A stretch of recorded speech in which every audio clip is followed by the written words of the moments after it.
Hello and welcome to the EFM Health Club Podcast for another week. My name's Justin Waring, and with me, as always, is both Wade Brady and Jason Enthusiast. How are you guys? Good, thank you. Thanks, Justin. How are you? Excellent. We missed last week. We had a few technical issues, but we are back and we've done more research on this topic that we're going to cover today. So lucky everybody. How have your weeks been, guys? Busy, not busy this time of year? Always busy, Justin. Never a dull moment. Yeah, always busy. I've not known what day it is all week, pretty much. It's been one of those ones. Yeah, I guess we're coming to the end of that New Year's resolution spike. Lots of people joining gyms. I guess now's the really crucial time that people have to get into that routine so it can last the year, right? So you've joined early in the year, you might have been on holidays, you've gone back to work, the kids are back at school, whatever it might be.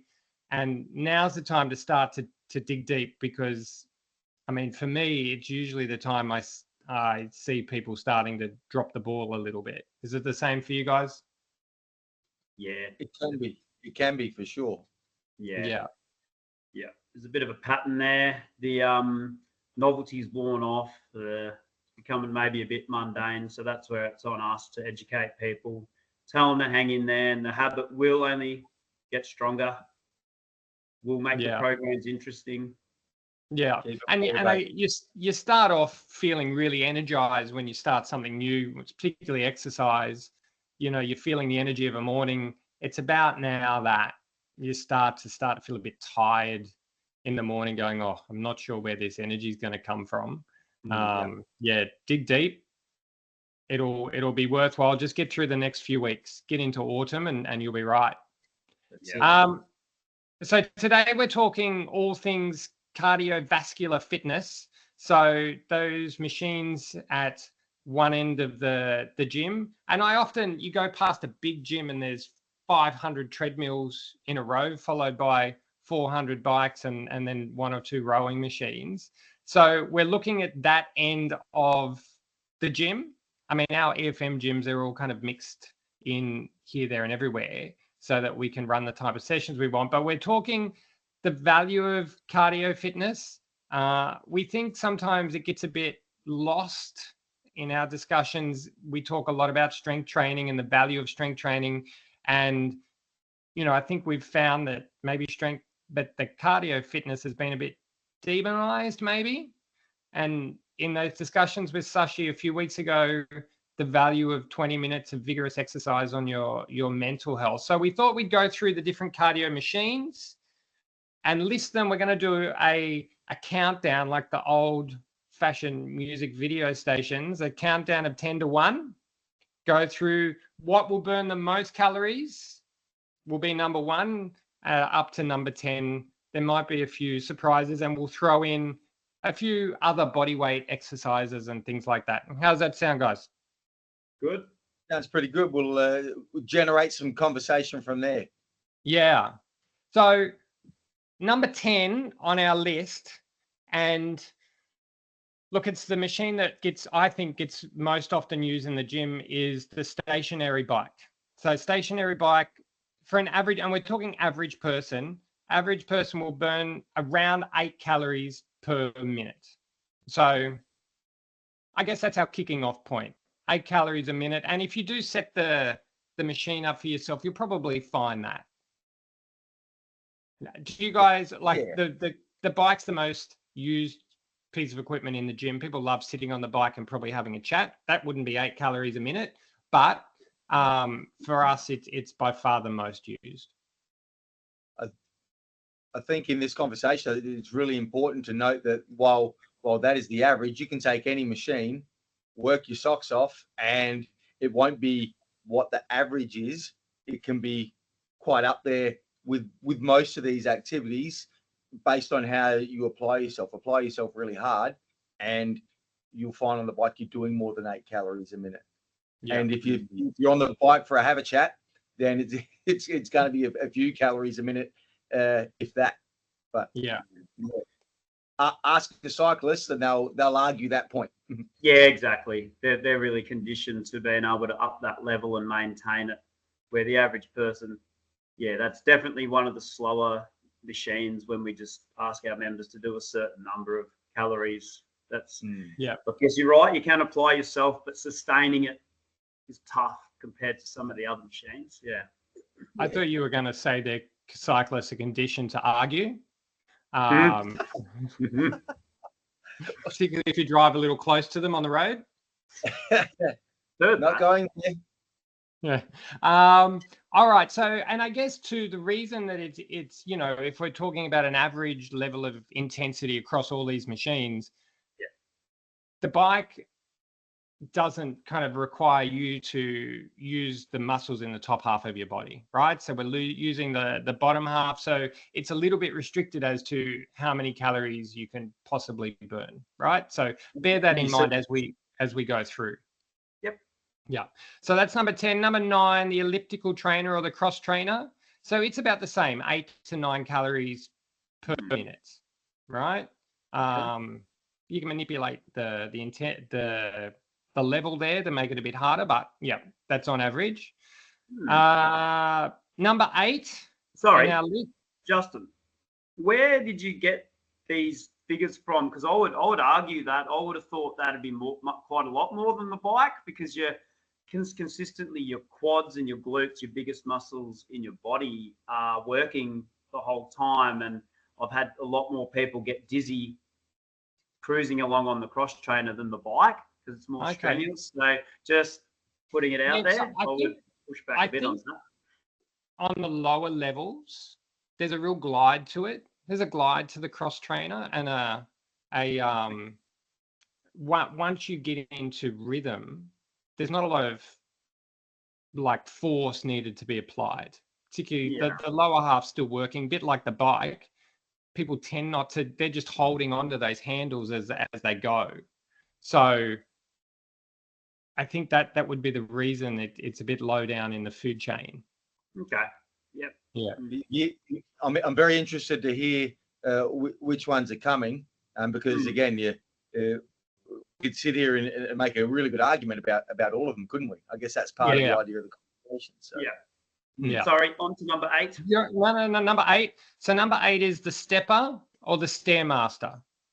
So the machines that we have, the life fitness machines, you can really crank up the level on the stepper and burn through. People love in a calorie challenge getting on the stepper, and they hang on to have their elbows on the bars so that their legs are kind of moving on a cloud.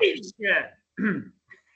Done correctly on a level that you're able to stay in the middle on the life fitness stepper, about 9 calories a minute, 9 to 10 in that range. So it also, if you hold onto those handles at the front, requires your core and your abs to switch on to maintain a nice straight back, I've found. So I think that's why it's a little step up from the elliptical, or I call it the cross trainer.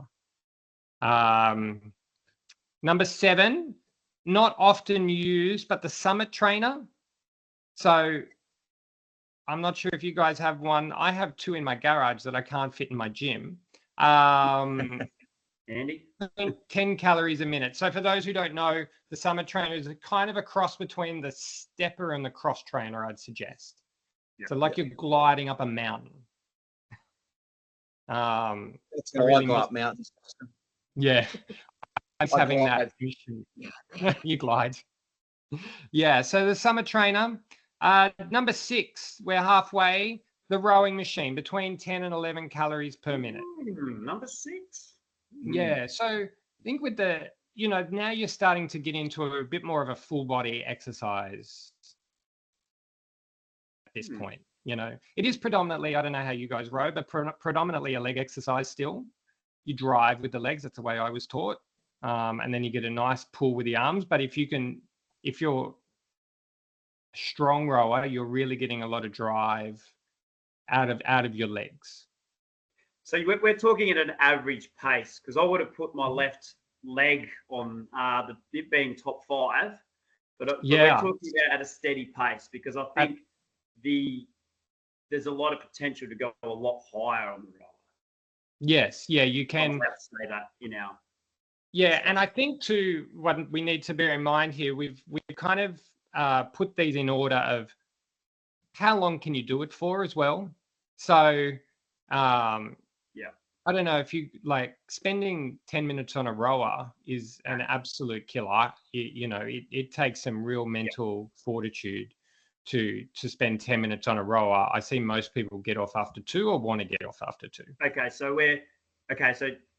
this list is based on how many calories you'd get in 10, 15, 20 minutes, where if we did this list again and it was how many calories you could get in a minute, it would look quite different, wouldn't it? Yeah. Yeah. Okay. Yeah, I think so.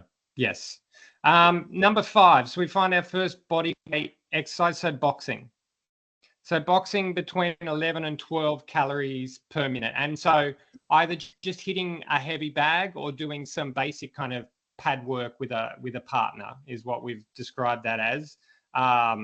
Not going flat out, but just at a good steady pace that's a little uncomfortable for you, between 11 and 12 calories per minute, and if you've done any kind of boxing with a partner, I think you've felt that.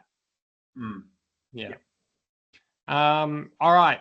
Everyone's favorite at number 4, burpees. So we're looking at 12 calories a minute for a burpee. Our listeners are going to be very interested to know what is 3, 2, and 1. Because if you ask any member what's their least favorite exercise in the club, if it's not the VersaClimber, it's burpees. Yeah. I think burpees would rate out number 1 of most hated. If we do, we might have to do most hated exercise. Exercise is most likely to make you throw up. Like burpees would be right up there. Yes. And we're not even talking like quick burpees. So we wouldn't get someone to do 10 minutes of worth of burpees that people would work out.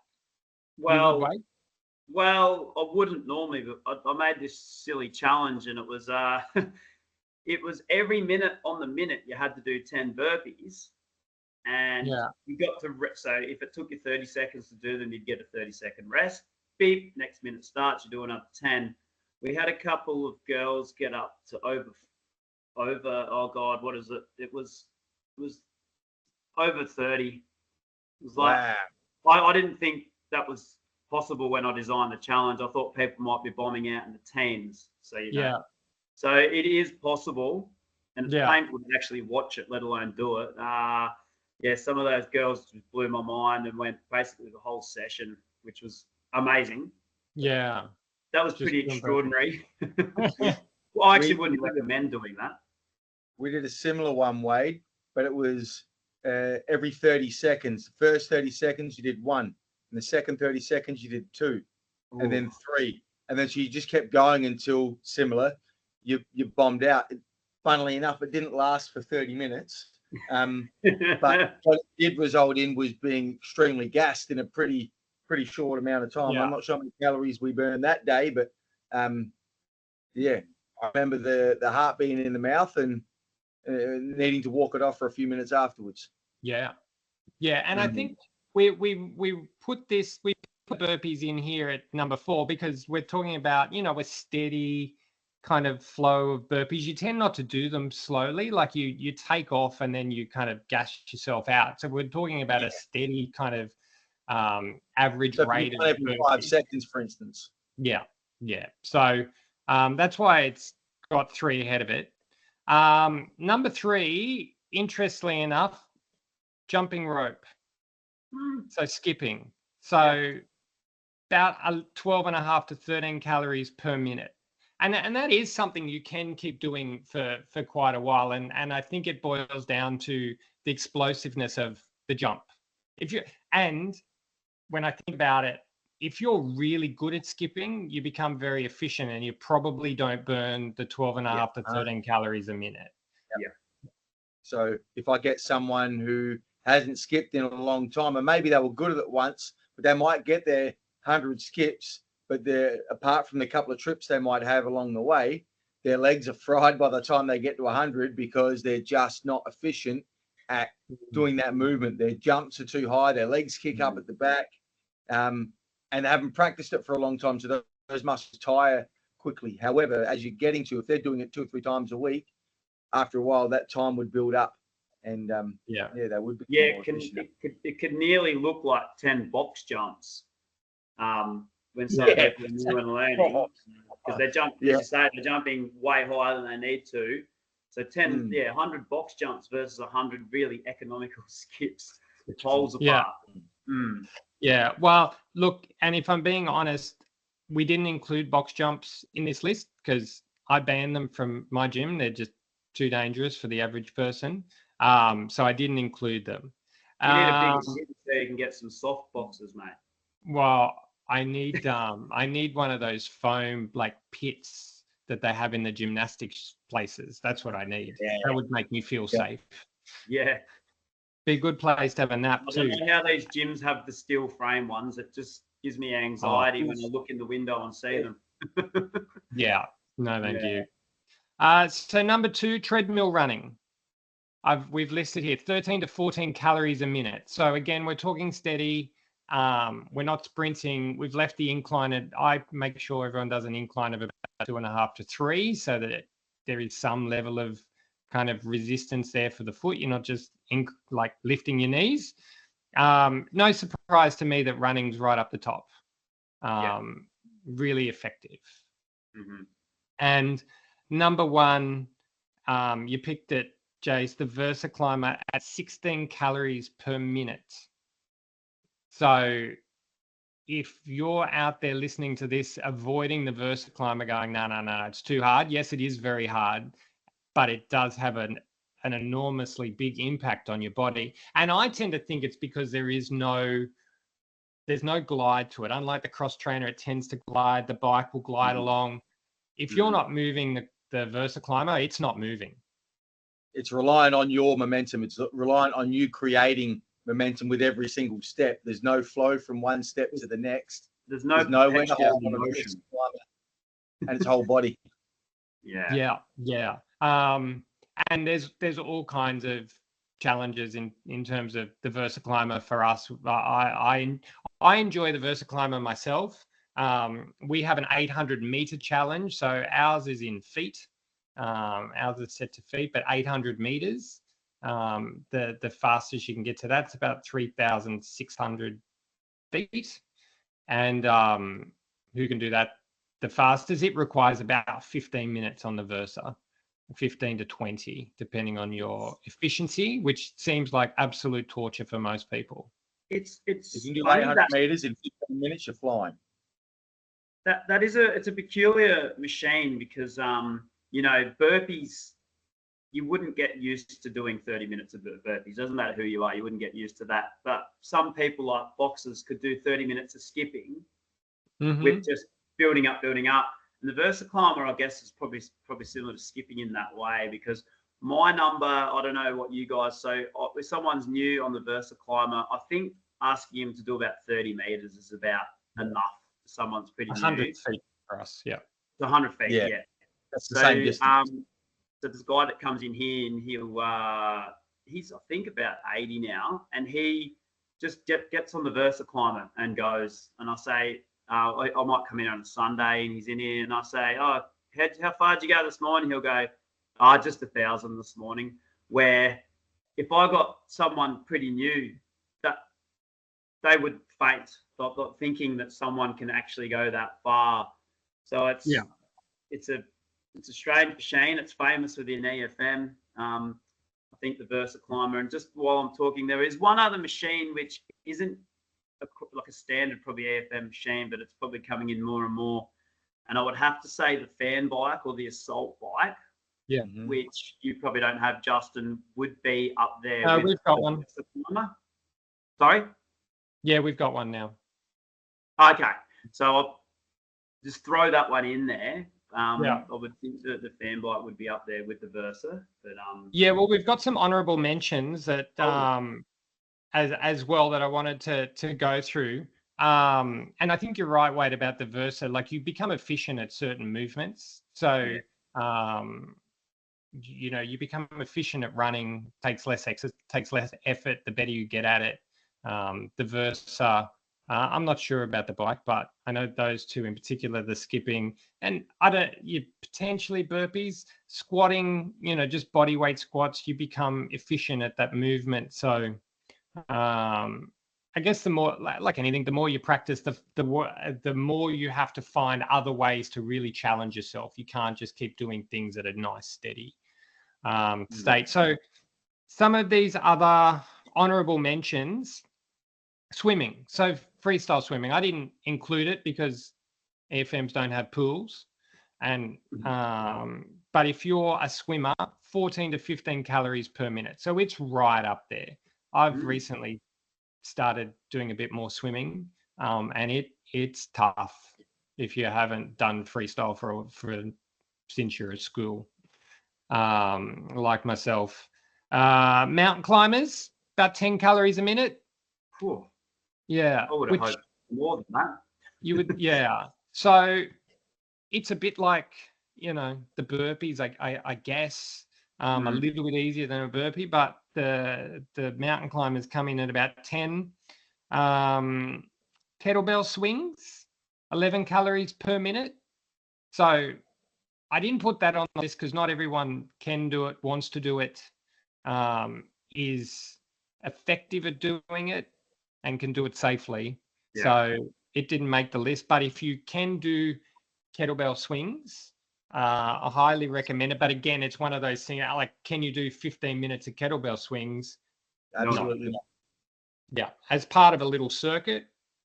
Yeah, great. Battle ropes. Ooh. If we were to guess, how many calories? 13 to 15. Yeah, 11 to 12. Okay. Yeah. So, and I think in my research, it's just the straight up and down slams. Once you start bringing in different kind of types of slams and rotations, I think that tends to go back up. And also if if you're only using your arms and you're not into a nice squatting position and what have you, it's a bit variable. The battle ropes are interesting because it's everyone has to use the same weight, if you think about it. Yeah. And I think the better your technique with that, actually the more calories you burn. If you're just standing there flailing your arms and not doing anything, and it's not really either slamming or whatever, you're probably getting away with a little bit easy, and you're just kind of burning out your triceps. If you get good technique and different variations, I think you can include more of your body with it. And I was going to say a bit like some of the other machines, like you could say the same on a cross trainer. I can sit on level 7 and just kind of let my arms sit in the middle and just roll my legs over, and I can have a chat like I was on the bike before, or I can crank it up to level 16, use my arms, and there's a lot more resistance, and all of a sudden it's a more effective workout. So it's, I guess what you're getting at there, it's not just what you're doing, it's how you do it. Would that be fair to say? Yeah. I'd just quickly, I put the roller and the Versa climber in that boat as well. Look, most people that haven't been taught how to row are doing probably little half strokes, you could say. And on the Versa, you can do little ones to still move forward. But if you really start stretching out your muscles, your heart's going to start pumping more. Yeah.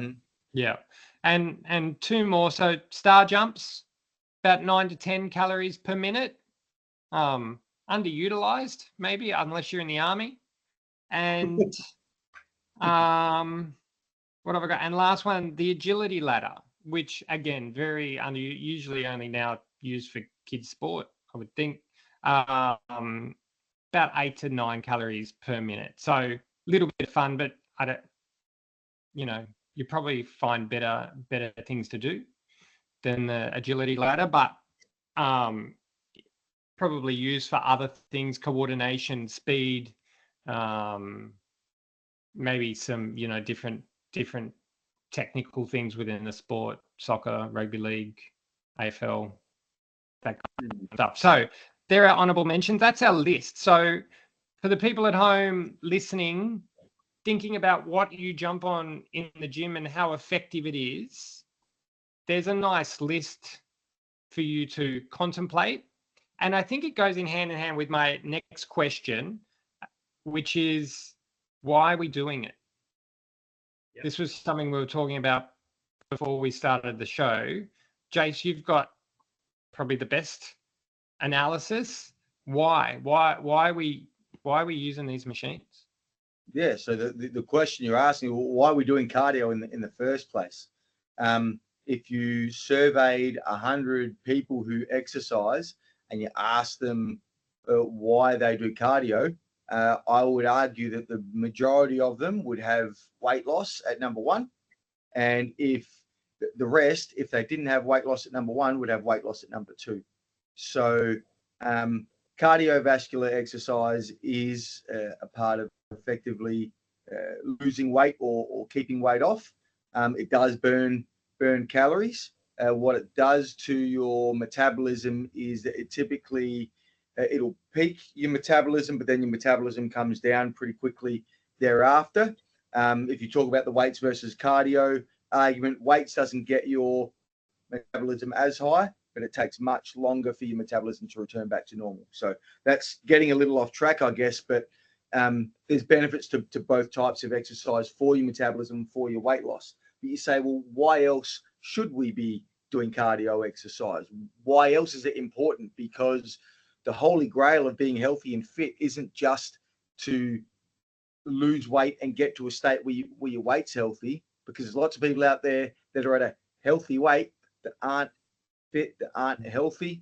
There's lots of people out there who aren't at the ideal weight, but they are quite fit and strong and resilient. So there must be some other benefits. So what are they? We talk about mental health, what it does as far as generating endorphins, that are good for the mind, good for the mindset, good for I guess resetting attitudes. At least that's been my own experience, and that's what I've witnessed here in training my own members. So and clearing out stress hormones was one. So one brought up the other week. Yeah, so mental health, mitigating stress, good for your cardiopulmonary system. So good for your ticker. Like, it's pretty important that your heart keeps beating. There have been links to a higher VO2 max having a direct correlation to longevity. So for those that don't know, VO2 max is how much oxygen can your body consume per minute per kilo of body weight. The higher your VO2 max, the easier you can handle your day-to-day, because your day-to-day requires oxygen. If your VO2 max is very low because you don't do any cardio, then your day-to-day is more likely to exhaust you quicker. Think about that at end of life when you are getting towards your later years. If you've set a low bar with your VO2 max, then it only is going to deteriorate from there. When you don't have strong heart, lung, pulmonary health, that makes fighting disease harder. That makes day-to-day harder. And when you get hit by colds and flus and other illnesses, your body's ability to use oxygen, recover, get better is compromised. So VO2 max isn't the only line of health we need to take care of, but it is a part of our health we need to take care of, and cardiovascular fitness helps with that. Sorry, Wade, I've ranted. Stop ranting. No, you're right, mate. I just thought I'd jump in there. For the numbers people out there, I guess I must be a bit of a numbers person. So do you guys know what the average beats per minute, like resting pulse, is for the average Australian? I learned this in a course once upon a time. 72 beats per minute. Scary. So there's a lot of people out there that don't exercise, which brings up the average. So after chatting to a lot of people in the club, most people that train know what their resting heart rate is with their watches and stuff. What would you say the average resting heart rate would be of someone fit in your club? 50 to 55? 55? Yeah, I would have said 55 to 60 would have been my average. Yeah. And then the people that get after it are down like even in the 40s. Like, so it's dramatically less than the average. Now, to help people understand good cardio, so a bit like the VO2 max, so the stronger your heart is, the more stroke volume, the stronger it is when it beats. So I did look this up the other day because I couldn't remember if it was 5 or 10 litres, but the average body or the average heart will pump around 5 litres of blood every minute. So it's actually really simple to understand. If you've got a strong heart, it doesn't have to beat as many times to get that 5 litres to circulate. Where if you've got a heart that's not strong, it has to beat so many more times to get the 5 litres around. So I think that's a good thing to know when helping with the understanding of a good strong heart. And if your resting heart rate is higher, your heart is working harder at rest than someone who's fitter and healthier. So yeah, by correlation, your heart's going to wear out quicker, in theory, if you are. And you can argue, but you're working so hard when you're doing cardio. But if you go and count out the beats and work it out for 23 hours of the day, your heart's doing it easy. Yeah, I'll work it out on I think it's a Japanese, like it's an old Japanese, I don't know, it come from somewhere that you're wasting heartbeats by exercising. And I thought, let me work this out. So I got the whiteboard and the calculator, and I worked out that if you're fit, if you do 45 minutes of cross training or whatever per day, or every 5 days, or every time, if you can take your resting heart rate from 72 beats per minute down to under 60, you end up way in front, or doing, it's not right. You're not saving heartbeats by exercising. You're actually going to do less heartbeats over the duration of a week if you're fit. Yeah, even though you're not to mention, it's just struck me again today how there's a big difference between why we do it and then the benefits you get from it. Like, I think most people, as you say, it's like fat loss. So, but all there's a full list of all the benefits which you get, but you're not actually doing it to get those benefits. Then they're a lovely little benefit, like side effect. But it's just amazing the power of that fat loss to get people moving. But I think, as you go along and you educate yourself and you understand it more and more, you've got even more reasons to go and get it done when you don't feel like it. Increased energy. One of my members the other day, he's been on and off for the last, since I've been here, for the last 8.5 years. And he said to me, Jason, I've been back for a month now. And the other day we did a good solid 40-minute workout. He said, and then I went home, I had all this energy, I mowed the lawn, and then I wanted to do more. He said, I couldn't have mowed the lawn a month ago like I did with that much energy. And I certainly couldn't have done it after a workout. So, he didn't join because he wanted to be able to mow the lawn after his workout. But a side benefit he's telling me is that he's got more energy than what he had before he started. And don't get me wrong, if you're doing other exercises and other activities, you are going to have more energy as well. So it's not to say that cardiovascular training is the only avenue for doing that, but I think it's an important part of doing that. It's an important part for your endurance and ability to be active, to participate in the things that you want to do, whether it's going for a cycle or a walk or being out in the garden. If you don't exercise regularly, if you don't do cardiovascular exercise regularly, you're not going to be able to last as long at some of these activities you like to do.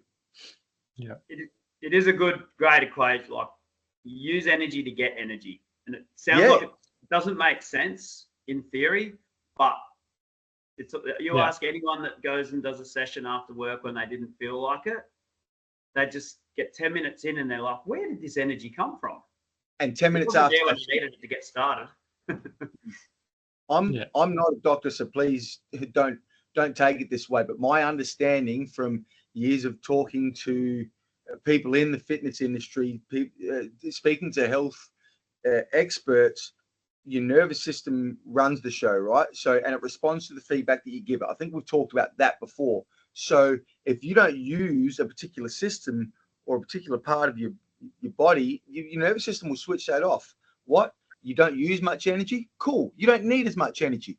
I won't provide you as much energy. I'll focus on preserving the organs, which is counterintuitive, but nervous system doesn't know that, right? Yeah. If you exercise regularly, cardiovascular weights, whatever, what you use, your nervous system will adapt to and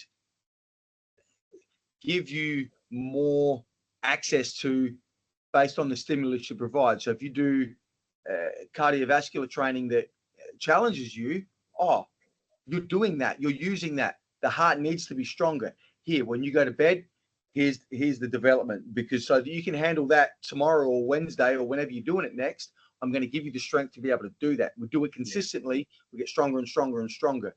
Or, stronger capillaries, stronger, better blood pressure at rest, lower resting heart rate, all byproducts of those improvements the nervous system goes about making. Yeah. So a little while ago, we started this little conversation about why do people do cardio? Primarily their thought process is I'm doing it because I want to lose weight. How effective is it in losing weight, do you think? It's part of a bigger picture, isn't it? Yeah, exactly. So, the answer I was going to give myself to my own question. Okay.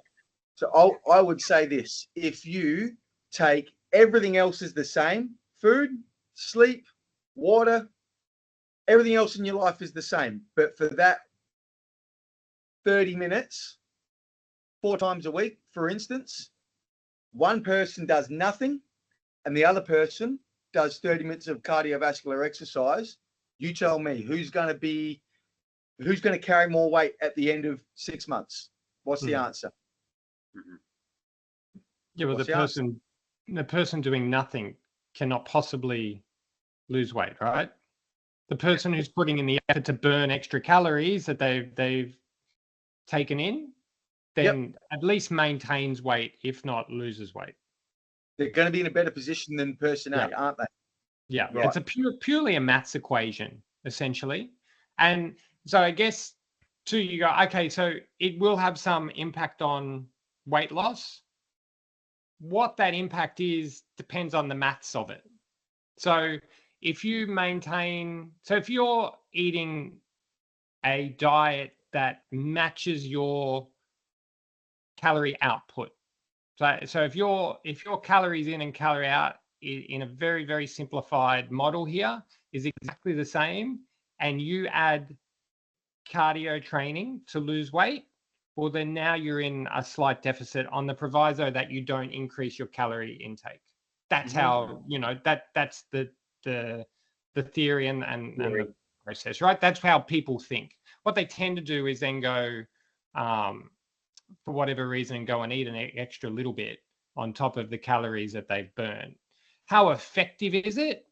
Well, if we can do the maths again for a second, if we take most people when they're starting out, will go ride the bike. The bike's we started out this whole podcast with the bike. So the bike, let's say we for simple maths, take it at 10 calories per minute. You're on the bike for 30 minutes, going at that steady state, trying to burn, taking away the idea that you're becoming more efficient, you're getting tired, whatever. 30 calories, 30 minutes, 10 calories a minute, 300 calories. Generally, you're intaking, let's take an average lady, 1,500 calories a day, reasonably slim, let's say 1,500 calories. Well, you've just reduced, you're now, and if you're eating 1,500 and burning 1,500, you've just burned another 300. You're now 300 in deficit. Kilo of fat, all things being equal, will be about 7,700 calories. So you've got a lot of 30-minute sessions on the bike to get to that 7,700. So is it worthwhile? Yeah, absolutely. Most people are in a bit of a hurry, I've found, in terms of losing weight, so it's probably not enough. And that's where diet changes and some strength training to do other things in metabolism will, in the long run, be better for your weight loss progress. But so if you're sitting there thinking, but I'll just go on the Versa for an hour. Look how many calories that is. I'm sweet. I think the maths make it a little more daunting, and probably then should shift your thinking to going, all right, this is a multifaceted approach to weight loss. So didn't want to get into weight loss, but you're right. The primary reason people walk into a gym and go, you know what, treadmill, bike, they're my two things. Do you know the best type of exercise It's the one you're actually going to do. So yes, there are more effective, time-efficient ways of getting to your results quicker, but it requires more effort. You might not do it. That brings me to walking. Justin, the man that knows all the numbers, when it comes to this, how many calories per hour for walking? While Justin's doing that, whatever the activity, it comes down to how much of a response does it trigger. And it comes down to how much effort you're putting in to the activity.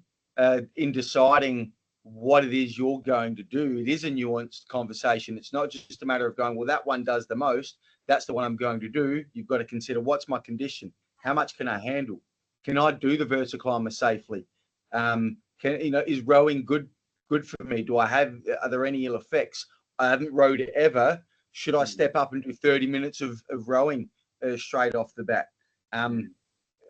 The answer is, in any stream of fitness that you're going to tackle, you've got to build yourself up at a steady rate to increase your load by 100% week on week or 50% week on week.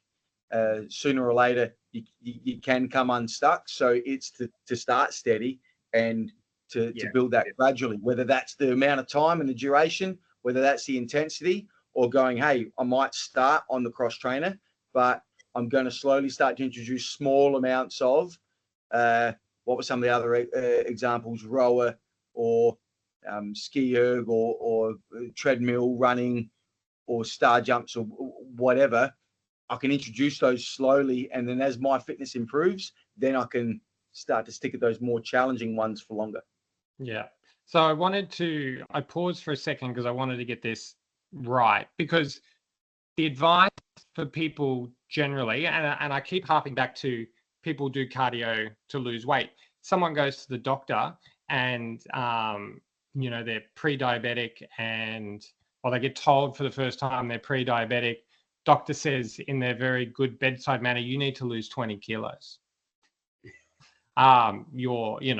Depending on the doctor, you need to lose 20 kilos. And well, how do I do it? Go join a gym or start walking, right? So walking at a casual speed. So we're talking about 3 kilometers an hour, right? So that's a kilometer every 20 minutes. That's a very casual walk. Yeah. About 3 to 4 calories a minute at that point. Okay. So if you're going to walk an hour, about 120 calories, 120 to 150 calories. A brisk walk, one where you're getting your heart rate up. So we're getting closer to maybe 12 minutes a kilometer. We're talking about 4 to 5 calories per minute, right? So it's a long way from running. And then a fast walk, how many kilometers per hour is that? I should know. Is that 6 kilometers per hour? About 5 Ks an hour. Okay. Right. And then if you're up to kind of a bit over 6.5 to 7, which is a real brisk walk, that's kind of going quite fast, 7 calories a minute. All right. So when you compare that to running, and not everyone can run, not everyone's, like you were just saying, Jace, they're starting out, they're not in a point where they can run. A brisk walk, 7 calories a minute. So at that point, you're probably better off joining the gym and jumping on the bike. Probably if you are overweight, it might be better on your knees, because I've found what happens is that people get told they've got to go and lose weight. So they go, right, I'm going to go walking. And if they're probably not particularly fit and they're a little bit overweight, or even a lot overweight, plantar fasciitis or some kind of knee issue now ensues, and you just stop. So going walking is the best advice in general, but it's not the only advice. Well, can I just jump in? Like, I think a lot of people say walking's not a workout, but I think if you've only just started, it would start off as a workout until it becomes easy. And then if you are serious about having a fat loss goal, for example, joining a gym, you can get through twice, thrice the amount of calories in the same time. So unless you want to go walking for 2 hours, food for thought. You've got to go faster or longer at some point. Yeah, again, your body becomes quite efficient at the walk, But and there are some benefits. I don't want to pan walking. I mean, I live in the mountains. I love going bushwalking, and my family does too. Up and down, you see amazing birds, snakes everywhere. It's amazing. Yeah. So I'm not panning it, but if your sole goal is to lose weight, there are probably some better things that you can do to reach that goal. If your doctor says you've got to lose 20 kilos, that you need a multifaceted approach. And that's where it's good to educate yourself, because you're getting all the other benefits as well, which walking won't give you. Sorry, Justin. No, you're right. So I 100% agree, Justin. You're saying, not just walking. The more variety, the better. The more different movement patterns we can use in our exercise, the better. So it's not, we're here talking about cardio. It's not about all on one machine or all on another machine. It's a mixture, and maybe it's not just machines. Maybe it's some form of circuit work that involves resistance training. Maybe it's some body weight activities thrown in. Maybe it's changing things all the time so that your body doesn't know what's coming, because you burn more energy that way, because you're continually doing something that isn't efficient. You're not riding the bike again for the 12th day in a row or for the 14th week in a row, and you're used to that motion, and it just becomes something your body gets used to and doesn't challenge it. Do a series of activities that you maybe don't do as frequently. That keeps your heart rate up, because ultimately cardiovascular fitness is about putting pressure on the heart and lungs. It's not necessarily about one particular motion or movement. So there's another angle where there's the other angle. If you're doing functional training at the gym, that'll better safeguard you when you do go hiking and walking, because you've got better balance. And if you did take a stack, you've got stronger bones, so you're less likely to break something. So it just goes on and on and on, and we could keep talking for the rest of the day about all the benefits. Well, and we're also kind of touching on the idea of making yourself uncomfortable so that you do challenge your heart, increasing your heart rate. So one of the big challenges for us in our day-to-day work is making sure that people are getting into like a challenge state, right, with their cardio. So if you're listening to this at home and you always do the same walk and you go, I find it really easy, it's time to do a new walk. It's time to challenge yourself a little bit. If it's the goal of fat loss. Well, and the goal of just being fitter too, cardiovascular and all fitness, all the things. Yeah. To do that requires a mindset to go, you know what, I've reached this point. I need to challenge myself a little bit. Let's not get into mindset again, because we will be here all day. But understanding that the things that we've spoken about in previous podcasts about having the right mindset, looking to challenge yourself, seeing what your body can do, all of those things are a big part of cardio. And I think a big part of why people avoid cardio and maybe just go to the weight room, because it does challenge you, and it challenges you usually from the first couple of minutes and all the way through until you stop, which is, I think, one of the reasons that people avoid cardio. You do a weights set, you have a break, you go out jogging. It's you versus your mind, essentially. It's you, if you're swimming laps, if you're on the bike, if particularly on the stepper, if you're on the Versa climber, my God, it's easy just to stop. But it's you against your mind, and the mindset when you start doing the cardio machines, or if you're doing body weight stuff, is probably as important as the actual movement and becoming efficient at it, I'd say. And just two things on that. Challenge, getting out of your comfort zone. Another positive is you feel satisfied when you overcome that in the moment, and it's a great feeling. And then the negative could be, next time you go to do it, you might tell yourself, I've got to do that again. Oh my God, I think I'll put it off. But you don't have to do it the next time if you don't feel like it. You could just do it how you normally do it, and then hopefully the next time you could push it again. Okay, so adding on, we've talked about challenging yourself. We've talked about getting uncomfortable. and how it can feel like overwhelming. Oh my God, do I have to do that again today? Do I have to push the limits every single time? Well, not every minute of every workout needs to be like that. If we take the extreme of cardio, you take a cyclist, for instance, 40% of their training load approximately is going to sit somewhere around the 60 to 65% of their maximum heart rate, which is in a state that you could hold for all day, for hours, that the average person could hold for a fairly extended period of time. So mixing up your intensities is healthy for you. You can't do, if you take the walking as an example, if you just walked, you're never going to get that uncomfortable state. But some of the cardio activity has to be in that zone that you can sustain as well.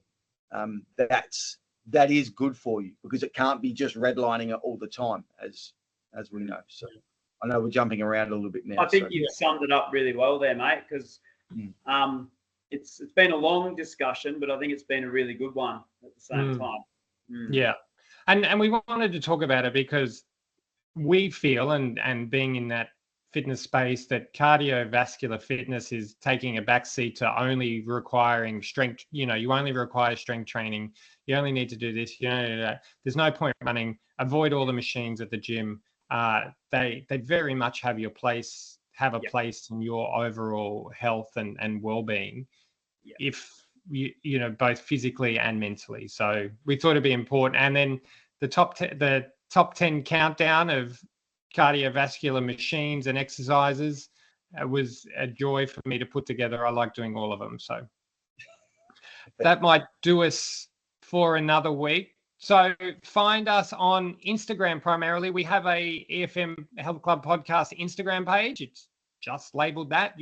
You'll find Wade at EFM McGill and Jason at EFM Mawson Lakes, myself at EFM Westmead Instagram pages and Facebook pages for now. If you have listened to this, have any comments, queries, questions, or just generally liked it, please subscribe, follow, leave us a comment, ask any questions that you would, or comment on anything you'd like to see us do in the future. We have a long list of content we want to get through, but if we've missed something, we will endeavor to get it on this podcast platform as quickly as possible. And everyone can get excited about one that I've got coming up. It's going to be the top 10 strength exercises. We're going to do another countdown there. Another countdown. Hey. Yeah. Feel like Molly Meldrum doing a countdown. Reference for all of you older people like us out there. That will do us for another week. That's the EFM Health Club Podcast. We'll catch you soon. Thanks guys. Cheers.